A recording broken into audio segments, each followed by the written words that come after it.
Wow. I'm so excited to be here right now, but this is my question.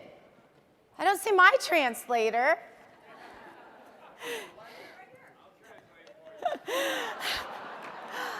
I want to thank the ACU, Matt and Mercedes, my husband, former State Senator Gina Loudon, my children, Lyda, Lily, Jack, Samuel, and Bo, and of course, my CPAC family, who has come to mean so much to me over the years. I've been coming, you see, since I was in my 20s, which I'm really not in my 20s anymore.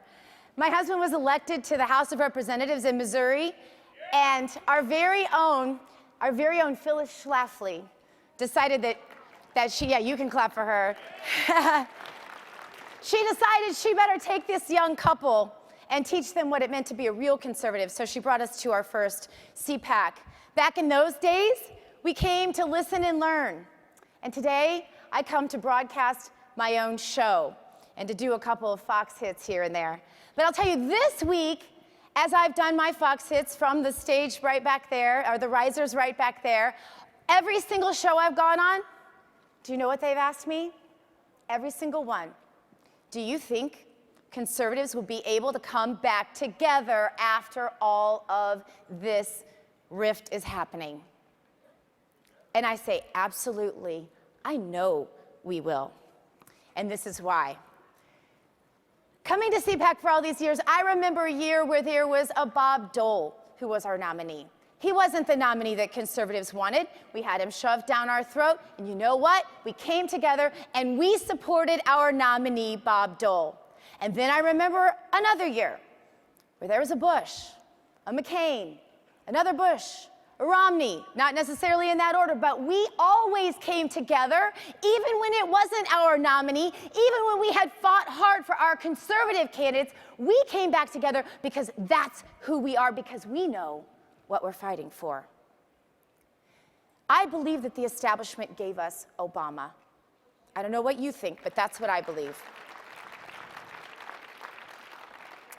In our book, called What Women Really Want. I'll be signing it right after this, actually, just down the escalators in the book signing room, co-written with my amazing friends and colleagues, Anne Marie Morell and Morgan Brittany.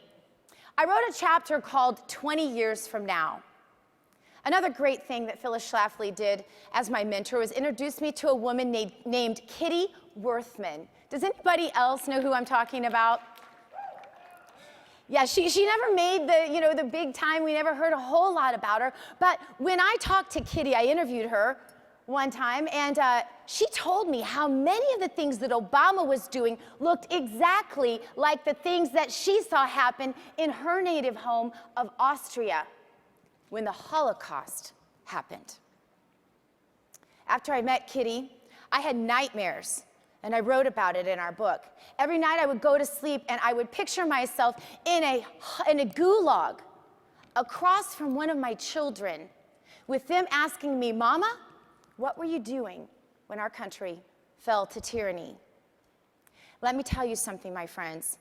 Every moment, every step, every interview, every book I've written, everything I've done from the day I met Kitty Worthman has been so that I can answer that question, should it ever arise 20 years from now, and my child sits across from me in a gulag and asks me, Mama, what were you doing when our America fell to tyranny? I can promise you this, everyone sitting in this room, you're gonna have an answer. And it's not gonna be infighting and bickering and circular fire. It's gonna be, we came together for your freedom because that's the kind of conservatives we always were. And you know what? I don't think we'll ever have that moment where you'll be sitting in that place. But we have to keep that vision, don't we? Because we have to remember what we're fighting. They're talking about our divorce among us right now. Let me tell you something and let me tell them something in the media elite. This is not a divorce among conservatives. This is our divorce from the establishment who put us in this position, and this is our divorce from the media elite who think they can control our minds and our elections. We won't have it. We're not having any of it. This is our turn to shine, conservatives. Guess what? We're winning because we've always come back together. Because that's what winners do. They keep their focus. I know we will. because I remember the CPAC's past. I remember the path the true enemy has taken. And I don't want you to fall asleep because I know you've heard a lot of speeches, but I want you to do something a little bit different. I want you to close your eyes right now.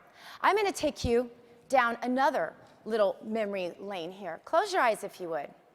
February 17th, 2009, the stimulus.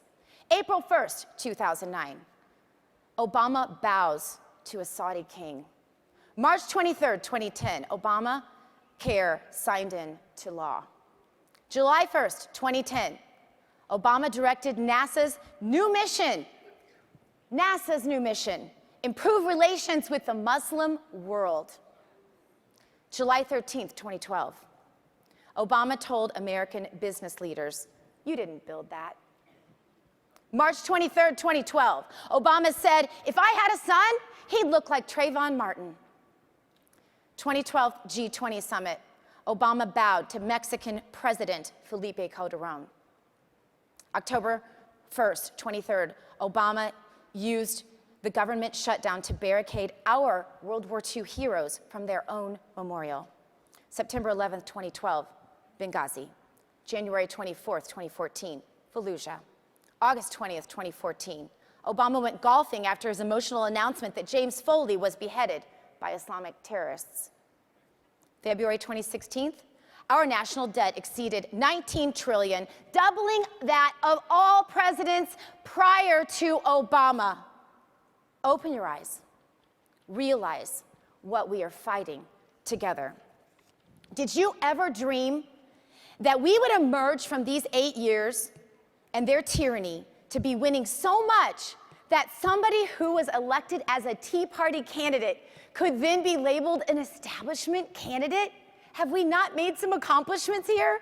Did you ever dream that the tables would turn so much on the left's narrative that the #1 issue our candidates were fighting for was illegal immigration? It's like we're drunk on our own punch and we don't understand that we're winning, but we have to understand it. We're writing history. 20 years from now, our children will read about us in this moment. And 20 years from now, statists, you're gonna look back on this day with that hangover misery that only comes when your own actions have resulted in your own personal hell, and you'll be ashamed. We are winning. We will win big, or we will lose everything. This room is full of frontline warriors, and I am arm in arm with you, and we will unite. I don't care who our nominee is. We will win our country back.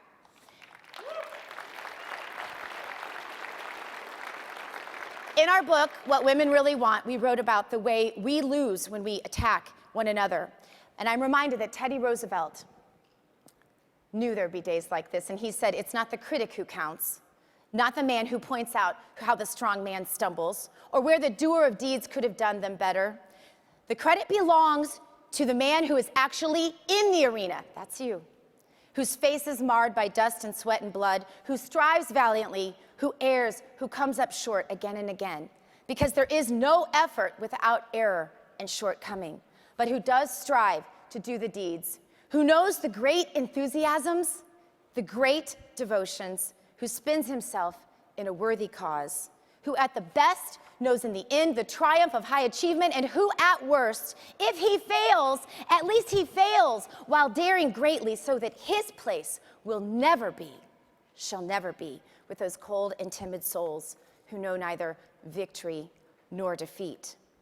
Your place will never be with those cold and timid souls who know neither victory or defeat. 20 years from now, let them write that about you. We defeated statism together.